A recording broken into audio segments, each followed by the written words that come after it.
So what we've learned from speccing thousands of custom shop guitars, we shall share with you right now. Stay tuned. Hey, it's me, Baxter. And it's me, Jonathan. At Casino Guitars. So we spec'd lots and lots and loads of Fender Custom Shop guitars and custom other guitars, but we're going to talk So many, the most. mainly today about Fender Custom Shop. Yes. And what we learned, because we've done a lot, and it's so much fun every time. But we've learned a lot as well. We've learned like the ins and outs, you know, obviously the lead times, like what's going to cost you more, how to save you money and get the bang you want.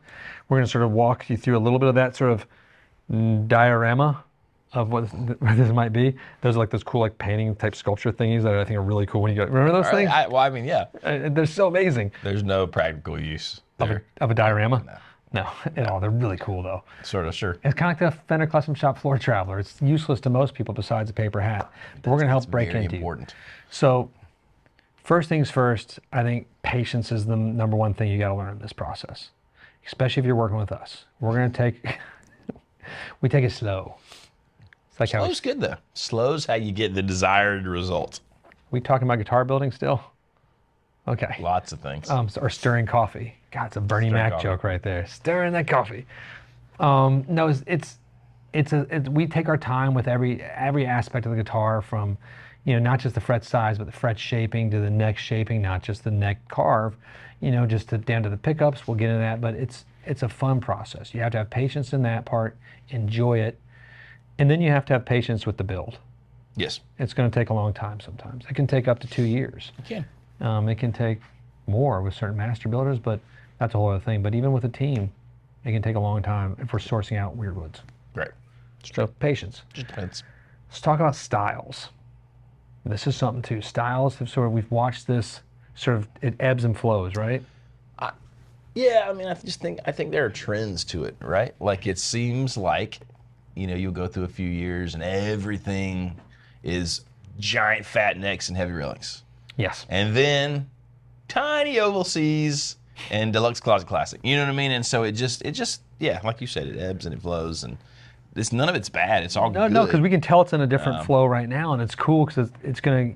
I can almost feel we've been in it for a bit. Right. It's like we're in the middle of it now. It's gonna start coming out again later this year, early next year maybe, and going to something new. I like the people who are like, screw the flow. Here's what I want. I want Florida Gators on my guitar only. Yeah. No, it's there is a style thing, so don't. Right.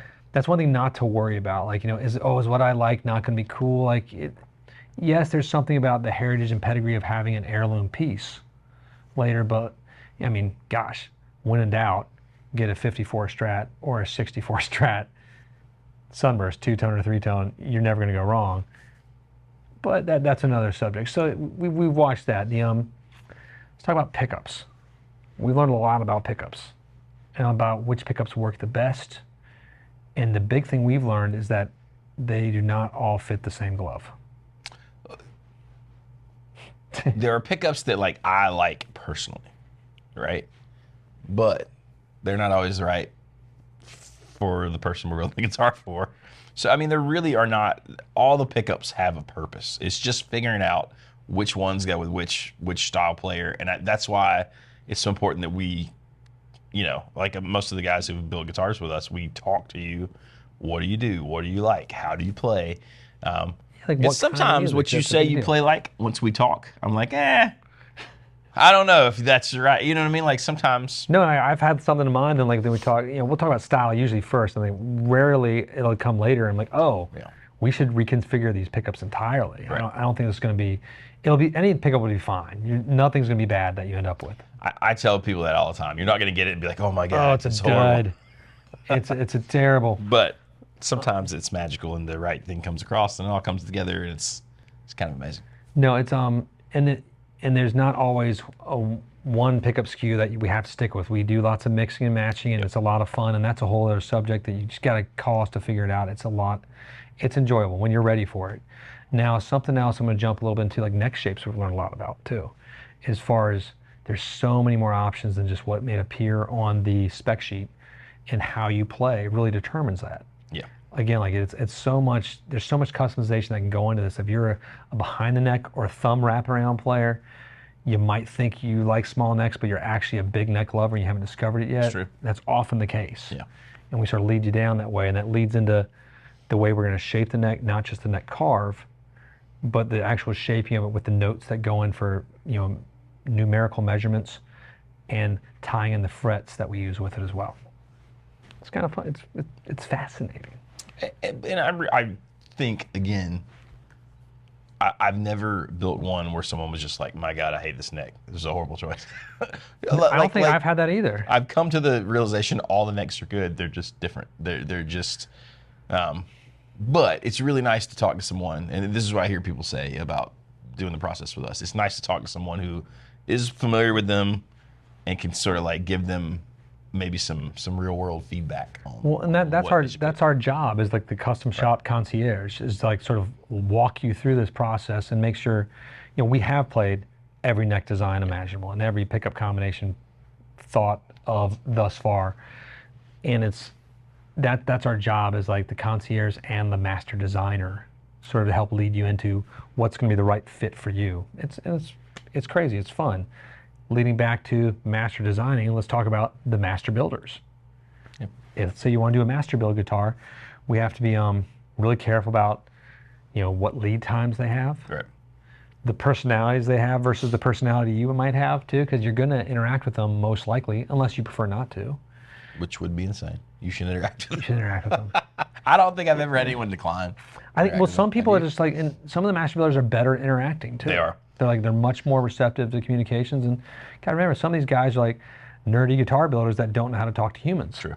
But then some are really like great at the human stuff, and the ones that are nerds might not be the best at talking, but are the amazing builders. Great too. builders, yeah. So it's just we have to figure out what styles they work into, because they can do anything, but some are really specialized. But they still have things that they are kind of known for, or that they just do really well. Like when you see them do a certain build, it's well, it's nice because like shines. I think we've seen enough of their builds too, to where like I sort of know which like necks I like for certain folks too. Right. If you're looking for a certain thing, like okay, this makes sense. This Yep. tracks. Like I get that's going to work for you.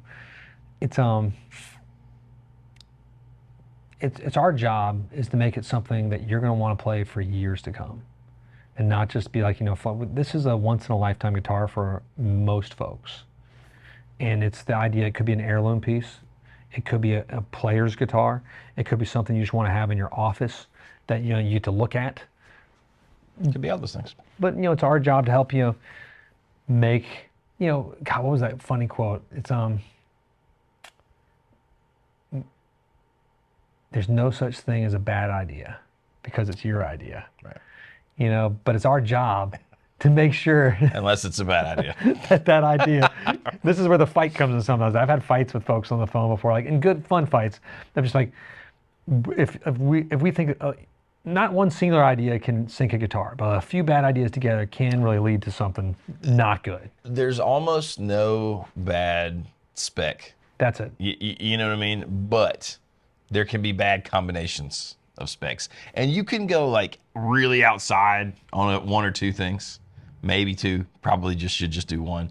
But once they start piling up and you go real outside on 3 things, 4 things, that's when you start getting into like the danger of, The danger zone. Right. And we will arm wrestle you a little Well, bit. then I've That's heard our you and I job. both be like, well, I don't know, man. I don't know if you should do all of this, Well, I was helping a gentleman recently, and it was just, and I think he had some great pickup choices, but I was like, I think we can do better. Yeah. Because there's some like, I want to lead you to like, what I think you're gonna be really happy with, not just, because I do want to get your styles, but I'm just nervous to, unless you really, really want a specific sounding and playing guitar, I want one that will cover a little bit more territory sometimes. Right. Like, hey, if you're like a Buddy Holly tribute artist and we got to get a Buddy Holly sound, that's one thing. But if you want to have a 50s sort of spec guitar that encompasses a bunch of stuff, That's a little bit different. The Swiss Army knife is something I hear quite a bit too, and that's doable within that, because that's where Fender sort of reigns supreme, is that you're not going to get a dog that can't, like a Strat and a Tele can do anything. Yeah. They can do anything.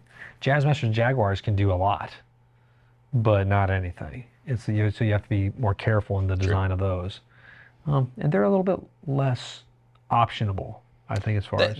I mean, if you're building those, you're kind of building a Jazzmaster, you want a Jaguar. And I mean, it's not like that's not true with a Strata or Tele, but you can kind of steer a Strata or Tele in any. You want to play heavy metal stuff? Absolutely, you can do it. Unless it's a master build, then that's when we have a little fun with the Jazzmaster and Jaguars and start adding some weird humbuckers. It gets a little different, yeah. But just keep it in that custom world. Yeah, it's pretty rad. In, it's a fun little universe we have here. Strange and inglorious, but it's a combination of colors too. Like, they get back to the important thing. It's just how the guitar looks. We've sort of figured out, like, colors versus pick guards versus your tinting versus your relics versus how much relic. And some of these things work beautifully together. Certain ones do not. And it's, I mean, it's true. Yeah, and like one of the funniest things I've found is, like, we gotta be really careful. Like, you can really, the whole thing can sort of poo-poo just on the plastics. Yep. Or on the pick guard, which is part of the plastics, and we're really like, but if you have this great guitar, you can change all that stuff, but it's like, you don't want to have to. You want to be you want it to come in and be right, so.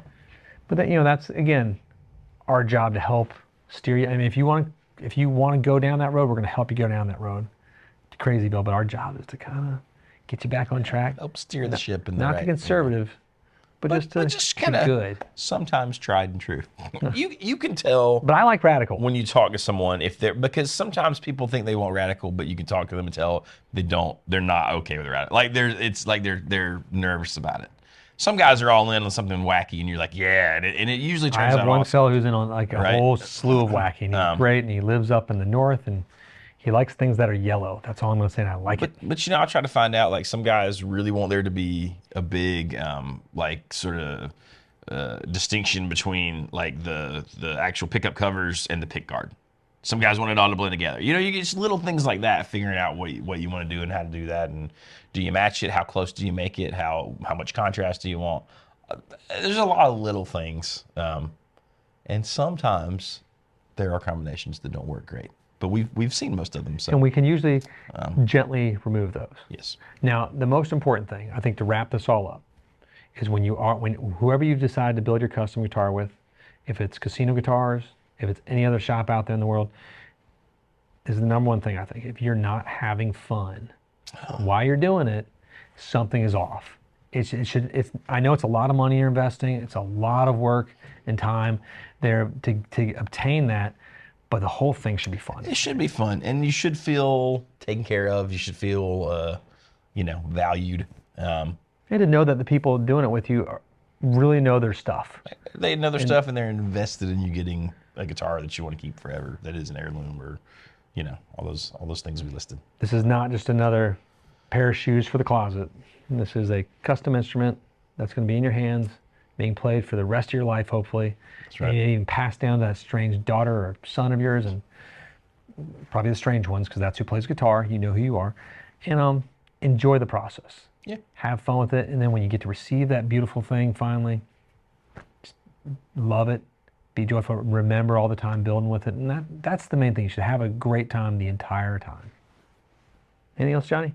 I think that's it. I think we take it home here. Click like, subscribe. Hit the bell. And as always, happy playing and peace be with you.